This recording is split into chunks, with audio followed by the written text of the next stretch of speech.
Bienvenidos a Tus Derechos, un programa producido por el Tribunal Constitucional. A continuación, nuestros titulares. Jurista Fernando Vidal Ramírez opina sobre sentencia en el caso de la Pontificia Universidad Católica que acaparó el interés general por su trascendencia. Tribunal Constitucional dejó al voto más de 500 procesos de garantías constitucionales en 3 audiencias de pleno y sala, realizadas durante los días 27, 28 y 30 de abril. Estas audiencias son transmitidas en vivo por internet. También pueden ser vistas en diferido en la página web del tribunal consultando nuestros archivos. En entrevista exclusiva, el expresidente de la Corte Interamericana de Derechos Humanos, Sergio García Ramírez, nos habla de la jurisprudencia de este órgano de justicia supranacional. Bien amigos, así comienza el programa Tus Derechos y continuamos después de la pausa. ¿Sabías que la demanda de habeas corpus puede ser interpuesta por la persona agraviada o por cualquier otra en su favor, sin necesidad de tener representación? Regresamos con Tus Derechos, un programa producido por el Tribunal Constitucional. En esta ocasión contamos con la presencia de un jurista nacional, reconocido también internacionalmente. Se trata del doctor Fernando Vidal Ramírez, exdecano del Colegio de Abogados de Lima y expresidente de la Academia Peruana del Derecho. Doctor, le damos la bienvenida al programa y su aceptación para participar en el mismo. No, con mucho gusto de colaborar en el conocimiento del gran público de los derechos constitucionales. Doctor Vidal, antes de iniciar esta entrevista, me gustaría que escuchemos juntos lo que ha opinado la prensa sobre ese tema. Se agudiza la disputa entre la Universidad Católica y el Arzobispado de Lima. Pese al fallo del Tribunal Constitucional, la Casa de Estudios podría acudir a una corte internacional para lograr la administración de sus bienes. Un nuevo capítulo sobre la ácida relación entre la Universidad Católica y el Arzobispado de Lima se está escribiendo. Esta vez el Tribunal Constitucional declaró infundada la demanda de amparo planteada por la Universidad Católica. Y la Pontificia Universidad Católica anunció que apelará ante instancias internacionales el fallo del Tribunal Constitucional que aprueba la participación del Arzobispado en la Junta Administradora de los bienes de esta Casa de Estudios, como lo dispone además el testamento de José de la Riva Agüero. Esa fue la voluntad de quien dejó los bienes. Entonces aquí no hay ninguna alteración a la autonomía universitaria ni a ninguna otra consideración. La universidad recibió, entre otras cosas, el Fundo Pando, pero hoy día hay 50 edificios de aulas en el Fundo Pando. ¿Eso también lo recibió el Riva Agüero? ¡Jamás! Al que debe ser controlado, al que puede ser controlado, al que tiene que ser controlado, no le gustan los controles, ¿no? Regresamos con Tus Derechos. Doctor Vidal Ramírez, bueno, el tema que nos convoca el día de hoy está referido a la última sentencia emitida por el Tribunal Constitucional con relación al proceso iniciado por la Pontificia Universidad Católica contra el Arzobispado de Lima y referente al testamento dado por el señor José de la Riva Agüero a favor de dicha universidad. ¿Cuál fue la voluntad del señor Riva Agüero con relación a los bienes legados a favor de la Universidad Católica? Sí, yo fui consultado hace ya un buen tiempo por el Arzobispado de Lima en relación con el testamento del doctor Riva Agüero, y la verdad es que la voluntad del doctor Riva Agüero es bien difícil de ir determinándola, porque él otorgó 4 testamentos entre 1933 y 1939. Y creo que lo más sensato es que si una persona está disconforme con el testamento que ha dictado, dictar uno nuevo, revocando todo lo anterior, pero eso no lo hace, se va introduciendo modificaciones a los testamentos anteriores hasta llegar al último, que valga la verdad es el del año 38, pero otro fue un testamento que dio un consulado del Perú. Y entonces ahí él instituye a la Universidad Católica como la instituye como heredera del patrimonio que iba causado con su fallecimiento, pero establece una junta para administración de los bienes que él estaba dejando para la Universidad Católica, una junta a la que llama perpetua y que debe ser insustituible. Entonces este testamento, que es el último, el del año 38, a mi juicio es el que prevalece sobre los anteriores. Y ese creo yo que es el razonamiento que ha seguido el Tribunal Constitucional en la sentencia. ¿Y quiénes conformaban esa junta administradora? Desde un primer momento llama a una serie de personas.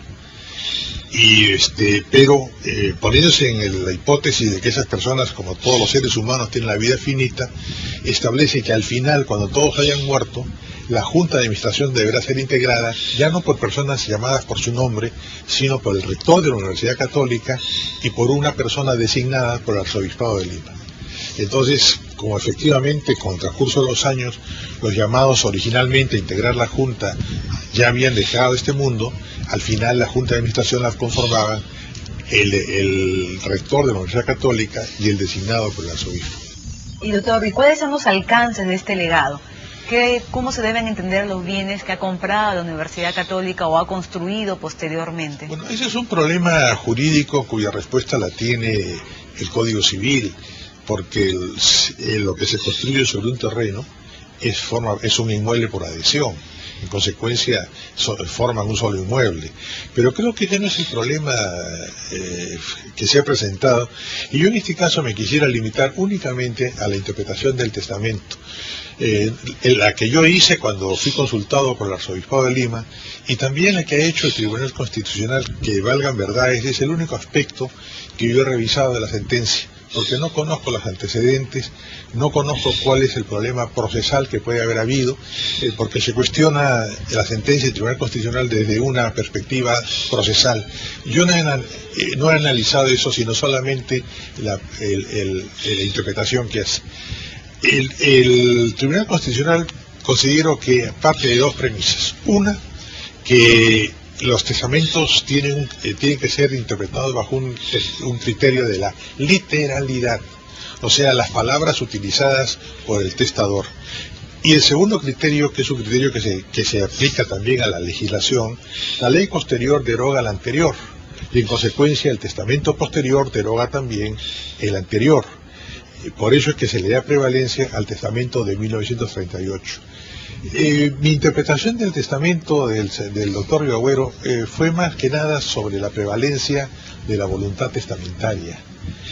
La voluntad del ser humano es un bien jurídico, es un valor jurídico, tutelado jurisdiccionalmente, legal y jurisdiccionalmente. Se tiene que hacer valer la voluntad de la persona. Si se trata, por ejemplo, de un contrato en el que las partes manifiestan sus respectivas voluntades para celebrarlo, vamos a pensar en un contrato de compra-venta, por ejemplo, el que manifiesta su voluntad de vender queda obligado por lo que manifestó, y el que manifiesta la voluntad de comprar queda obligado por lo que manifestó, y entonces después ya no puede retractarse, ya el contrato ha quedado concertado y tiene toda la fuerza que la ley le da a los contratos. Y si una de las partes quiere faltar al cumplimiento de lo que le corresponde, entonces tendrán que poner en marcha el aparato jurisdiccional del Estado para hacerlo cumplir. Esto quiere decir que la voluntad humana, cuando se va a celebrar lo que se llama un acto jurídico, como es un contrato o es un testamento, la voluntad humana, cuando es expresada, esa voluntad tiene su autonomía, se independiza del sujeto. Y eso es lo que tiene que hacerse prevalecer, y eso es lo que es un bien jurídico tutelado. Esta voluntad, si la queremos ver con mayor nitidez, es en el testamento. El testamento es un acto de última voluntad. En el testamento las personas disponen de sus bienes para después de su muerte, y pueden arreglar una serie de situaciones que han tenido en vida y que las quieren dejar arregladas para después de su muerte. Entonces la voluntad sobrevive al testador, y esa voluntad tiene que ser cumplida. Y la voluntad del señor Rivabuero era la existencia de una junta de administración. Ahora bien, esta voluntad del testador, que queda independientemente ya de la vida del testador, tiene que ser cumplida por quien asuma las funciones de albacea. El albacea, de acuerdo al Código Civil, es la persona o personas que reciben el encargo de hacer cumplir la voluntad del testador. La Junta de Administración no solamente Rivabuero la instituye para administrar los bienes, la instituye como junta de albaceazgo, o sea, la junta encargada de hacer cumplir el testamento de Rivabuero. El testamento de Rivabuero no solamente dispone de sus bienes, de sus principales bienes en favor de la Universidad Católica, eso es indiscutible, así aparece del testamento de Rivabuero, y la Católica ha asumido la propiedad de esos bienes por vía testamentaria, pero Rivabuero le impone una carga, que es la administración, no por su legítimo propietario por vía testamentaria, sino de una administración que esté a cargo de una junta, primero integrada por diversas personas y al final, por el transcurso de los años, únicamente por el rector de la universidad y por el designado por el arzobispo de Lima. Queda claro entonces que la propiedad de los bienes no está en discusión, es de la Eso no Católica. está en discusión, la administración. Es solamente la administración. Y para eso Río Agüero en su testamento le da facultades para enajenar los bienes, para gravarlos, o sea, les da una serie de facultades a la Junta de Administración. Bueno, pero y también el albaceazgo, porque Río Agüero ya en forma ya de menor cuantía hace encargos, lo que en el derecho testamentario sucesorio se llama las mandas, ordena las misas, el culto a la Virgen de la Valvanera y no sé qué otras mandas más en relación con el culto católico y con algunas iglesias de Lima para sostenerlas. Entonces, pues, en síntesis, ese es el testamento de Río Agüero y fue la voluntad testamentaria de Río Agüero. La consulta que a mí me hizo el arzobispado de Lima era sobre la validez de los acuerdos celebrados en julio de 1994. Exacto. Y yo opiné que esos acuerdos no tenían eficacia. ¿En qué consistían esos acuerdos? Esos acuerdos eran en que asumiera la Universidad Católica la administración total de los bienes sin participación del arzobispado de Lima, y además que la misma Universidad Católica se encargaba de cumplir con los encargos y mandas que había ordenado Río Agüero en su testamento. Lo aceptó en su momento el arzobispado de Lima, pero después consideraron que ese acuerdo no tenía validez, y yo consideré que en efecto lo que era ese acuerdo era un acuerdo ineficaz, porque la voluntad del testador no puede ser cambiada por nadie, la voluntad del testador es muy clara. Creó una junta de administración con carácter perpetuo y le llamó insustituible. O sea que después de la desaparición física de todas las personas llamadas a integrar esa junta, cuando esa junta se iba a integrar únicamente, sin nombres propios, el rector de la Universidad Católica y el designado por el arzobispado de Lima, esa junta debía continuar en forma perpetua con la administración de los bienes, porque además Río Agüero dice que esa junta era insustituible. Entonces, si se hace una interpretación literal del testamento, se va a dar que la palabra insustituible significa que no podían ser sustituidos ni el rector ni el designado por el arzobispado, y que además perpetua. O sea que aún cuando todos los seres humanos tenemos la vida finita, en el transcurso del tiempo alguien va a ser rector de la universidad y alguien va a ser designado por el arzobispado de Lima. Los seres humanos pasamos, pero las instituciones quedan. La Universidad Católica se va a perpetuar en el tiempo, lo mismo que el arzobispado de Lima. En consecuencia, siempre va a haber un representante de ambos. Ese fue el carácter perpetuo que le dio Río Agüero en su testamento a la administración de los bienes. Doctor, se ha criticado a algunos medios y a algunos juristas la sentencia del Tribunal Constitucional, señalando que la misma se ha pronunciado sobre algunos temas que no son constitucionales. Ya, fíjese, yo sinceramente no le podría contestar sobre esa pregunta, porque a mí me llevó un poco la curiosidad por el hecho de haber sido consultado por el arzobispado para ver cuál había sido el criterio del Tribunal Constitucional. Y yo lo encuentro conforme, por una vía distinta a la que yo tomé para llegar a la misma conclusión. Creo que ese es el único aspecto que yo he analizado de la Universidad Católica. Y si yo soy un jurista, realmente no puedo opinar sobre algo que yo no haya estudiado o analizado. Perfecto.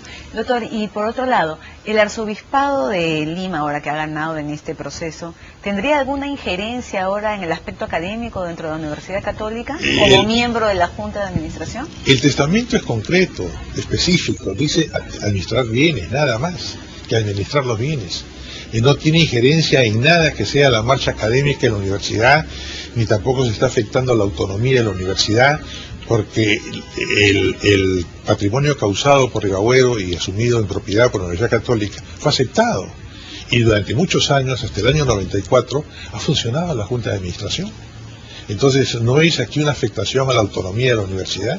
La universidad podrá seguir dando la orientación que considere conveniente a los estudiantes que acudan a esta universidad y mantendrá su autonomía administrativa y todo lo que corresponde a una universidad que como universidad tiene la autonomía consagrada por la Constitución política.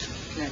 Doctor, y por último, ¿qué opinión le merece la pretensión de algunas autoridades de la Universidad Católica de recurrir a la Corte Interamericana de Derechos Humanos para cuestionar la sentencia del Tribunal Constitucional? Yo no puedo, francamente, no entiendo las razones que puedan tener porque... ¿Jurídicamente es posible? No es posible, porque la Corte Interamericana, su competencia contenciosa es sobre los Estados miembros, y los procesos que se entablan en la Corte Interamericana es por denuncias contra un Estado, pero no en este caso como una contienda entre dos instituciones, que son instituciones indudablemente que merecen todo el respeto de la ciudadanía, pero no es el caso. La Corte Interamericana no es una instancia más, solamente conoce de las denuncias contra un Estado que es miembro del sistema interamericano de protección de los derechos humanos. Bueno, doctor, le agradecemos su participación en el programa y por habernos aclarado y darnos mayores luces sobre este caso tan polémico que esperemos llegue a buen puerto. Sí. Bueno, creo que es conveniente que el público en general tenga un conocimiento claro de la cuestión que ha quedado planteada entre el Arzobispado de Lima y la Universidad Católica. Yo le agradezco también. Muchas gracias, doctor. Bueno, continuamos con tus derechos después de la pausa. ¿Sabías que la demanda de habeas corpus puede ser presentada por escrito o verbalmente y que no requiere de firma de abogado?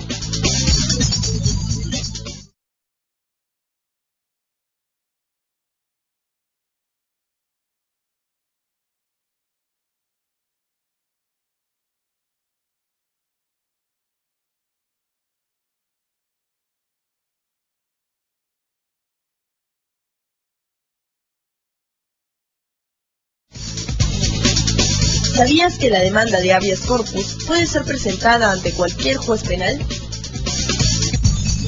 Continuamos con tus derechos. A continuación, la entrevista que realizará el doctor Francisco Morales Arabia, secretario general del Tribunal Constitucional, al expresidente de la Corte Interamericana de Derechos Humanos, el doctor Sergio García Ramírez, quien participó en el seminario internacional denominado La Protección Constitucional e Internacional de los Derechos Humanos, evento organizado por el Tribunal Constitucional del Perú y la Comisión de Venecia durante los días 19 al 21 de abril del presente año.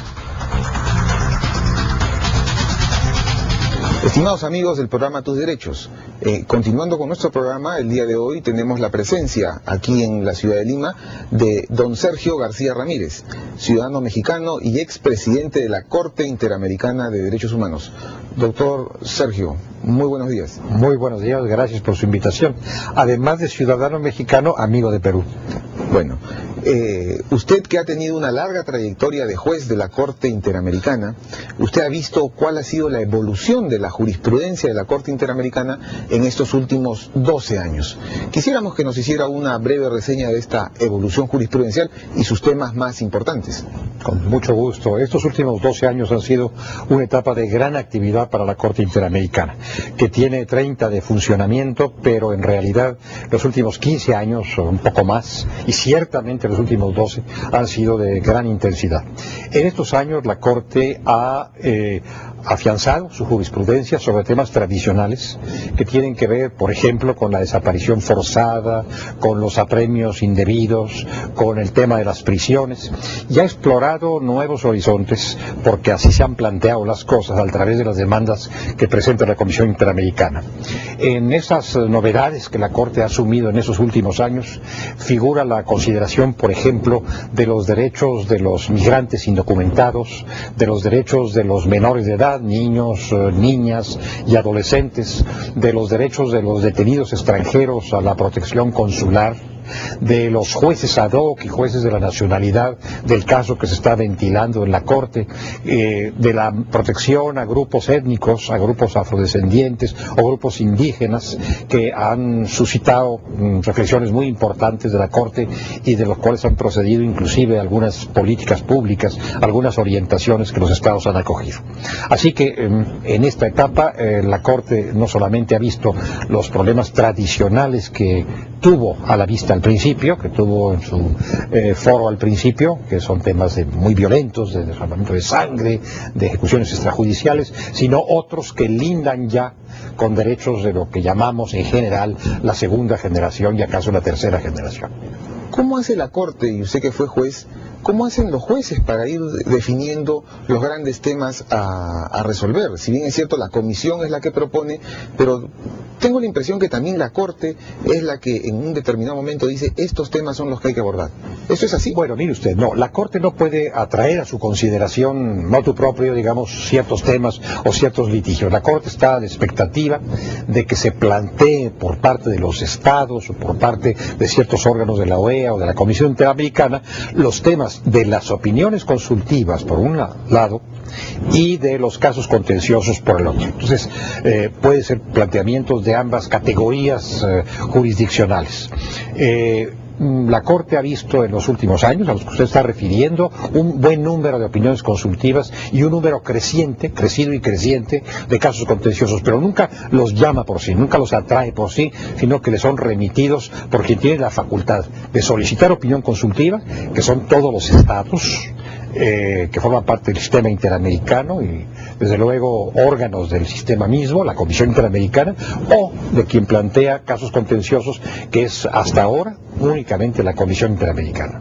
El estatuto de la Corte Interamericana y sus reglamentos establecen que la elección es de juristas independientes, y esto es lo que determina que ustedes sean muy independientes. Pero ha habido casos pues emblemáticos para los países y que a veces tienen una fuerte respuesta de parte de los estados. ¿Cómo hacen ustedes para soportar esta presión de los estados cuando reclaman y dicen la Corte interviene en la soberanía nacional? Esto, usted conocerá que en el Perú ha sido esto bastante discutido. Mire usted, la objeción frente a la Corte de que invade áreas de la soberanía nacional es una objeción que se ha venido formulando de tiempo atrás y que en los últimos años se ha moderado y prácticamente ha desaparecido. Porque son los estados mismos, que por supuesto retienen su soberanía, los que han construido el sistema interamericano, los que han construido la Corte Interamericana, los que han suscrito y actuado la Convención Americana. Así que la Corte no es un órgano jurisdiccional dictado, dispuesto por un grupo de estados poderosos o por un tercer país o por una potencia extracontinental. Es una criatura, si se vale hablar así, de los estados mismos. En un primer momento, efectivamente, se dijo estas son materias de la jurisdicción doméstica y no tendría un tribunal internacional por qué ingerirse en ellos. Pero los temas son los temas de la Convención Americana. La Convención Americana hecha por los propios estados. Así que la Corte, bueno, pues ha escuchado estas alegaciones, estas consideraciones, ha establecido cuál es su competencia para no invadir territorios que no le conciernen, para no ir más allá de los límites de la Convención Americana, y ha aplicado y interpretado la Convención Americana, que es la encomienda que le han dado los propios estados. Tema novedoso en el derecho americano, pero que es un tema ancestral: pueblos y comunidades indígenas. México y Perú comparten el privilegio de tener a las más grandes civilizaciones prehispánicas. En ese sentido, ¿cuál ha sido el aporte de la Corte Interamericana en este tema? Mire usted, durante los primeros años del quehacer de la Corte, realmente no se plantearon temas que tuvieran que ver con derechos invocados por comunidades indígenas o por miembros de comunidades indígenas como tales. Derechos de individuos, sí, por supuesto, pero aisladamente, no referidos a derechos ancestrales de los primitivos pobladores del continente americano. En los últimos 10 u 11 años es que se han suscitado algunas cuestiones de esas características. A propósito de casos que tienen que ver, por ejemplo, con Nicaragua, por ejemplo, con Paraguay, por ejemplo, con Surinam, se ha planteado el tema de las antiguas reivindicaciones de las comunidades indígenas o de los integrantes de las comunidades indígenas. La Convención Americana ciñe su protección a los derechos de individuos, de seres humanos. Son derechos humanos que corresponden a personas físicas.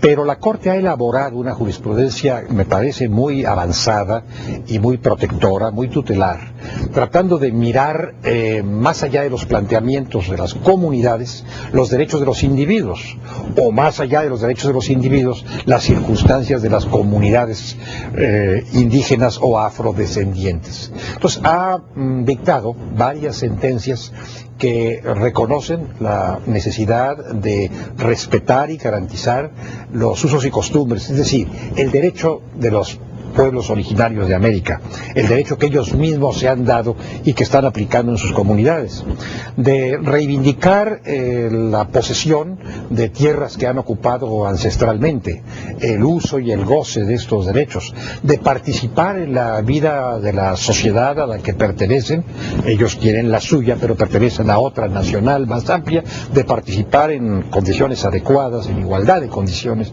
con el resto de los habitantes de cierto país, de cierta república, de ser protegidos en su desarrollo, en su identidad por los estados a los cuales corresponden, bajo cuya jurisdicción se encuentran. En fin, ha sido una jurisprudencia que ha reaccionado con mucha viveza frente a una situación tradicional de opresión, de marginación, de violación de derechos humanos, que han ido desde la violación consistente en la eliminación física hasta las violaciones consistentes en la siembra de obstáculos para la participación social y política de los miembros de las comunidades indígenas. Este es un ámbito muy interesante, como usted apunta, de la jurisprudencia de la Corte. Bueno, doctor Sergio García Ramírez, ha sido un honor tenerlo en nuestro programa Tus Derechos y le agradecemos nuevamente su presencia. Estar en Perú y estar en el Tribunal Constitucional de Perú es un honor para mí. Muchas gracias.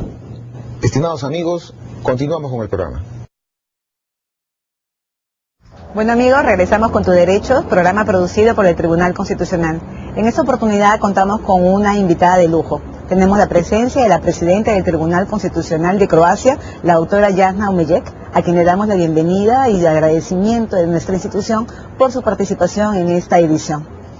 Doctora Omejec, ¿podría decirnos algo acerca de su país? Quisiéramos conocer más de él. Quisiera decir hola a todo el Perú y agradecerles por invitarme.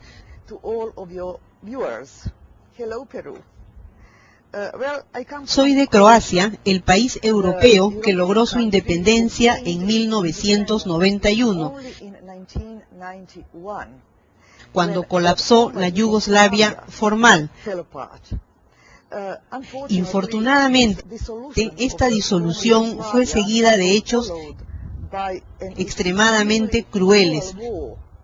En paralelo, esta sería la segunda vez que sucede en la historia europea.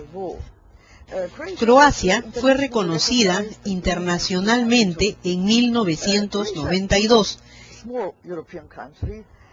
Está ubicada en la parte sudeste de Europa, frente al mar Adriático. Sus estados son Eslovenia, Bosnia-Herzegovina, Hungría, Serbia y Montenegro. La capital es Zagreb. Es un país pequeño con solo 4 millones de habitantes. Es la mitad de Lima, con un territorio 22 veces más pequeño que el de Perú. Croacia es pequeño, pero es un hermoso país, muy hermoso, y me gustaría que los peruanos lo visitaran. Nos encantaría, seguramente. Pero ahora quisiéramos conocer un poco acerca de la organización del Tribunal Constitucional de Croacia. ¿Cuántos miembros, cuántos jueces tiene? ¿Quién los elige? La Corte Constitucional de Croacia está compuesta por 13 jueces, elegidos por el Parlamento de Croacia. Son elegidos por un periodo de 8 años. En la Corte hay jueces, procuradores públicos, jueces especializados, abogados y profesores universitarios de Derecho. La composición interna de la Corte Constitucional de Croacia es hoy en día muy estructurada, porque los jueces elegidos proceden de los 3 frentes del gobierno. Los jueces son 5 mujeres y 8 hombres, y la presidenta es una mujer. Hay dos etapas históricas dentro de la Corte Constitucional de Croacia. La Judicatura Constitucional fue introducida en 1964. La segunda etapa fue después de que Croacia ganara la independencia en 1991. Este es el segundo periodo histórico para la tradición constitucional de Croacia. Perfecto. ¿Y qué tipo de procesos, qué tipo de competencias tiene el Tribunal Constitucional en Croacia? La Corte Constitucional de Croacia tiene amplia jurisdicción. Tener una idea de lo amplia de su jurisdicción sería muy largo de citar, pero diré lo más importante. La tarea principal es el control abstracto de las leyes promulgadas por el Parlamento croata. La Corte tiene el poder de rechazar las leyes promulgadas por el Parlamento si las considera inconstitucionales.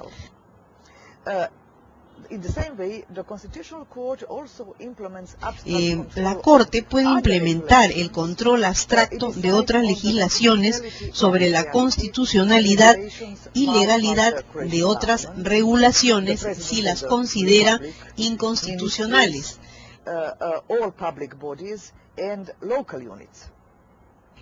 La Corte rechaza o anula las leyes si las considera ilegales o inconstitucionales. Por otro lado, la Corte Constitucional de Croacia implementa un control concreto de los derechos individuales, protege los derechos humanos fundamentales de los individuos, protege los derechos humanos a través de las demandas constitucionales que llegan a la Corte. Son similares a la acción de amparo. En estas acciones, la Corte Constitucional puede amparar los derechos constitucionales de cualquier persona que es agredida.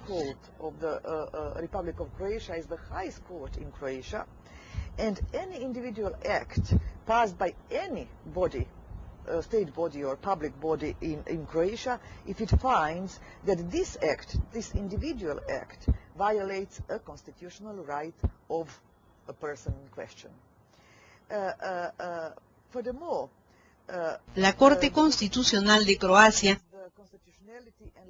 supervisa la constitucionalidad y legalidad de las elecciones y de los referéndums nacionales. Supervisa la constitucionalidad de los programas y actividades de los partidos políticos. Perfecto, bastante amplia la competencia, muy similar a la carga peruana. Quisiéramos saber ahora cuál es la carga procesal, cuántos expedientes les llega o cuáles son los problemas que se le presentan en su trabajo diario.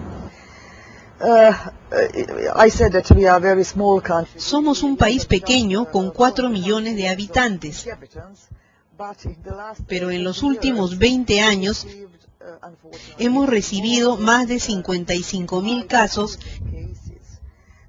y hoy en día 60.000 casos por año. La Corte hoy en día está extremadamente sobrecargada de trabajo. Esto es como resultado de la amplia jurisdicción de la Corte y a la carga procesal de casos constitucionales, más que nada las demandas individuales.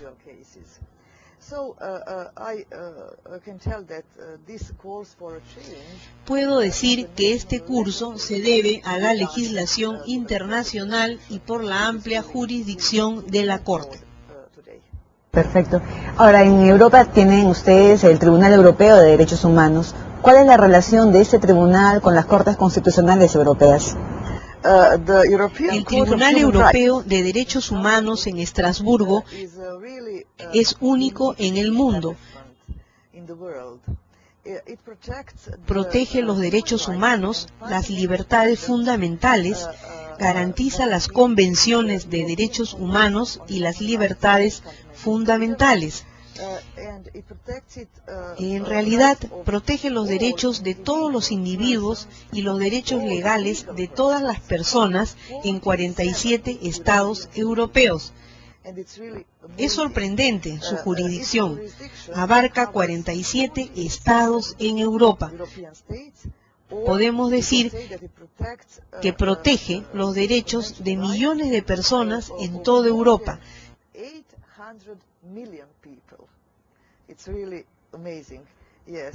Sí, el Tribunal de Derechos Humanos de Europa protege los derechos humanos que están siendo conculcados. El país que viola los derechos humanos de las personas tiene que pagar una compensación,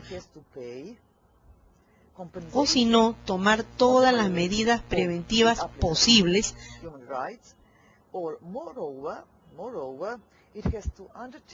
para prevenir que esta situación de violencia no se repita nuevamente. La Corte Europea de Derechos Humanos hoy en día hace una gran labor en la protección de los derechos humanos y las libertades fundamentales.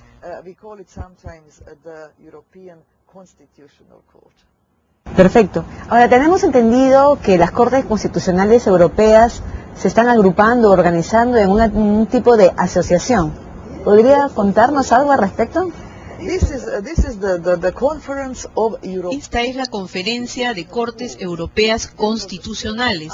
Me siento muy orgullosa de decir que fue en mi país, en Croacia, en donde se acordó esta asociación. Fue en la histórica y bellísima ciudad de Dubrovnik. La asociación está conformada por 40 cortes constitucionales europeas correspondientes a 40 países.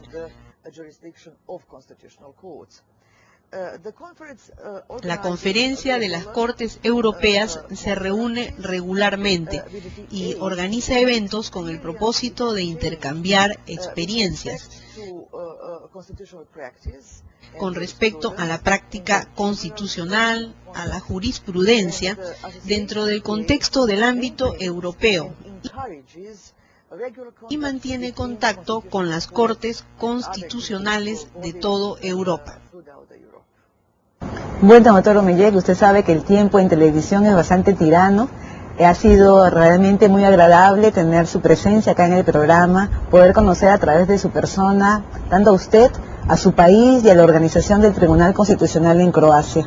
Le agradecemos su presencia nuevamente en el programa y bueno, esperamos que su estadía acá en nuestro país sea del todo su agrado. Quiero agradecerles por su invitación y decirles, expresarles que el Perú es un país maravilloso. Muchas gracias.